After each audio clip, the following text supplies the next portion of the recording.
दोस्तों नमस्कार, बिजनिया संजय से मैं कौशल तिवारी। महंगाई और बेरोजगारी को लेकर कांग्रेस पार्टी दिल्ली में हल्ला बोल का कार्यक्रम करने जा रही है। इसके लिए छत्तीसगढ़ में भी स्पेशल ट्रेन के जरिए कांग्रेस दिल्ली पहुंचेगी। इस एक दिवसीय हल्ला बोल क्या असर पड़ेगा यह देखना होगा। लेकिन सबसे महत्वपूर्ण दो बातें हैं।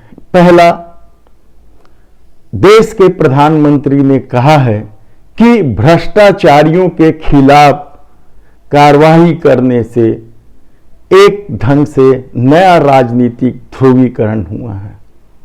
यह ध्रुवीकरण क्या है, यह किसी से छिपा नहीं है। नीतीश कुमार, ममता बनर्जी, शरद पवार, उद्धव ठाकरे, इस तरह के नाम हैं जिनमें से अधिकांश लोग कभी भारतीय जनता पार्टी या एनडीए का हिस्सा रहे हैं।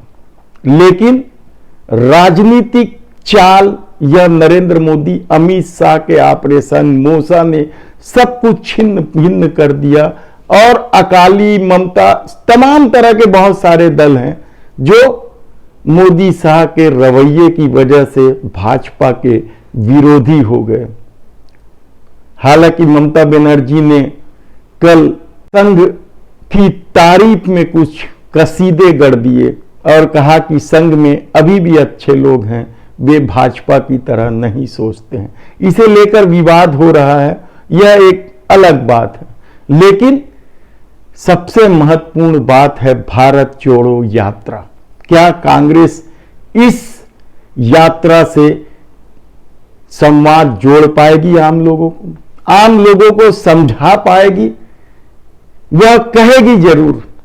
कोरोना काल के विभीषिका में जिस तरीके से देश की सत्ता ने एक तरफा अपनी मनमानी की, सड़क में मरते मजदूरों की बात हो, सड़क में लॉकडाउन की वजह से अपने घर पहुंचने के लिए सड़कों पर जो मौतें हुई, ऑक्सीजन के अभाव में अस्पताल की जो अव्यवस्था रही, ऑक्सीजन के अभाव में किस तरीके से लोग मरे, गंगा में बहती लाशें, चिताओं की लंबी कतारें, गब्बर सी टैक्स की भी बात उठेगी और अग्निवीर की भी बात उठेगी।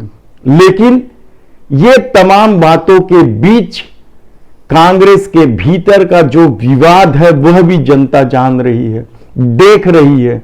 ऐसे में कांग्रेस के प्रति विश्वास क्या कायम होगा? इन मुद्दों को जनता समझ रही है, जान रही है। बेरोजगारी, महंगाई, देश की आर्थिक परिस्थितियां, अपने औद्योगिक मित्रों को आगे बढ़ाने के लिए कॉरपोरेट टैक्स में छूट, बैंकों का दिवालिया होना या फिर सार्वजनिक क्षेत्र की कंपनियों को एक एक करके बेचकर पूंजी बनाने की कोशिश, मुनाफा कमाने की हर संभव कोशिश को जनता देख रही है, समझ रही है। लेकिन कांग्रेस पर विश्वास कैसा करे और क्यों करे? सवाल बहुत से हैं। लेकिन सबसे पहली बात तो यह है कि इस तरह की यात्राओं से जब संवाद कायम होते हैं तो आंदोलन को बल मिलता है, सत्ता के अत्याचार के खिलाफ एक परसेप्शन बन जाता है कि नहीं, अब यह नहीं चाहिए। यह हमेशा से हुआ है। गांधी जी ने दांडी यात्रा निकाली थी, राम मंदिर को लेकर भी तो भाजपा ने खुद यात्रा निकाली थी। यात्राओं का असर होता है, इसका भी होगा। लेकिन इस बार परिस्थितियां बिल्कुल अलग तरह की हैं। यह परिस्थितियां हैं झूठ, नफरत और अफवाह की राजनीति फैलाने वाले लोग इस कदर हावी हैं कि आदमी इन सत्ता की अन्याय और खून निचोड़ने वाले टैक्स को जानते बूझते भी कुछ नहीं कर पा रही है।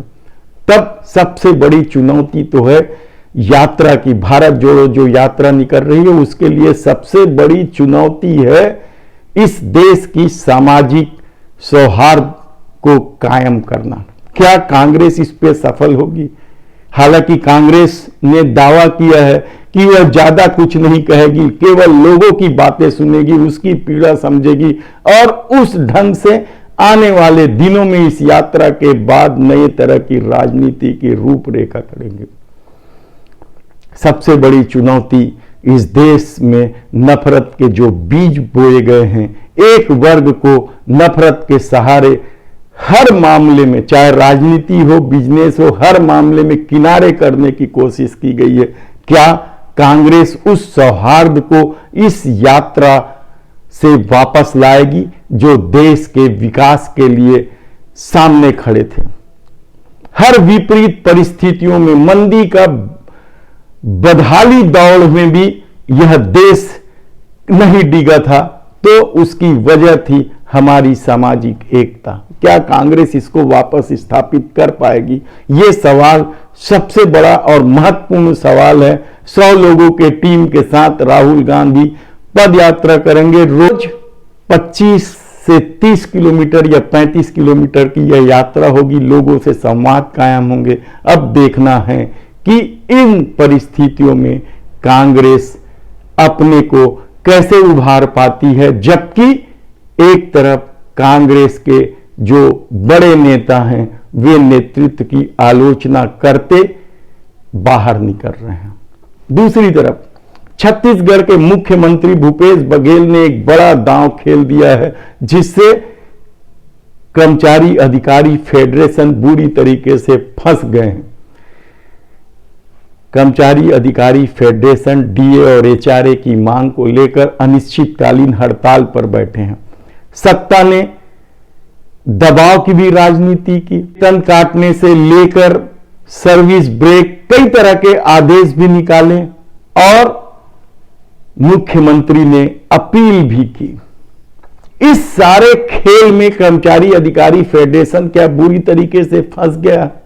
उसके सामने सबसे बड़ी चुनौती है कि क्या वह डीए और एचआरए की मांग पूरी होए बगैर आंदोलन वापस ले ले। इसे लेकर कल बैठक आयोजित हुई। बैठक में बहुत सारे लोग पहुंच गए, इसलिए निर्णय तक बात नहीं पहुंची।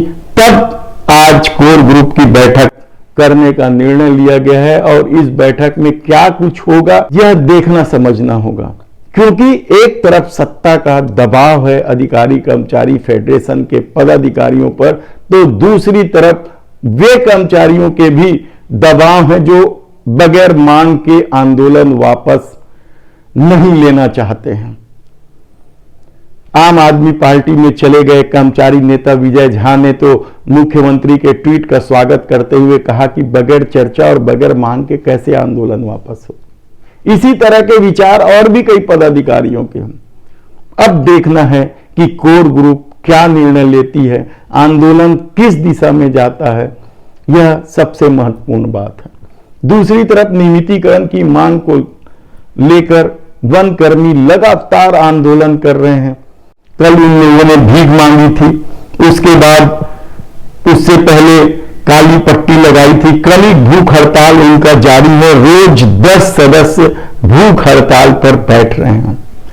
आगे की रणनीति आमरण अनशन तक है और वे काफी जोश में हैं। हालांकि उनका आंदोलन कर्मचारी अधिकारी फेडरेशन के आंदोलन के सामने मीडिया में दब गया है, लेकिन मैदानी इलाके या जमीनी हकीकत यह है कि उनकी संख्या कर्मचारी अधिकारी फेडरेशन के आंदोलनकारियों के पंडाल से ज्यादा रहती है। महिलाएं बढ़ चढ़कर हिस्सा ले रही हैं। तीजा जैसे निर्जला उपवास में भी महिलाएं यदि आंदोलन के पंडाल पर बैठी रहीं तो यह भी सत्ता को देखना और सोचना होगा।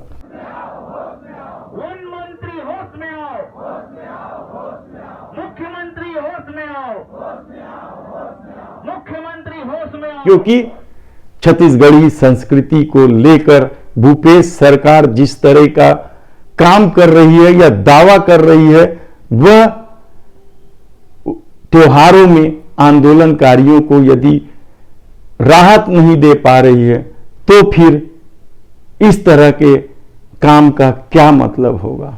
नरवा गरवा घुरवा बारी से लेकर संस्कृति को आगे बढ़ाने के लिए भूपेश बघेल स्वयं आगे रहते हैं। मांदर के थाप पे वे खुद झूमने और नाचने लग जाते हैं। छत्तीसगढ़ी गीत गाकर वे लोगों को उत्साहित करते हैं। कुछ बानगी, बस इतना ही। धन्यवाद।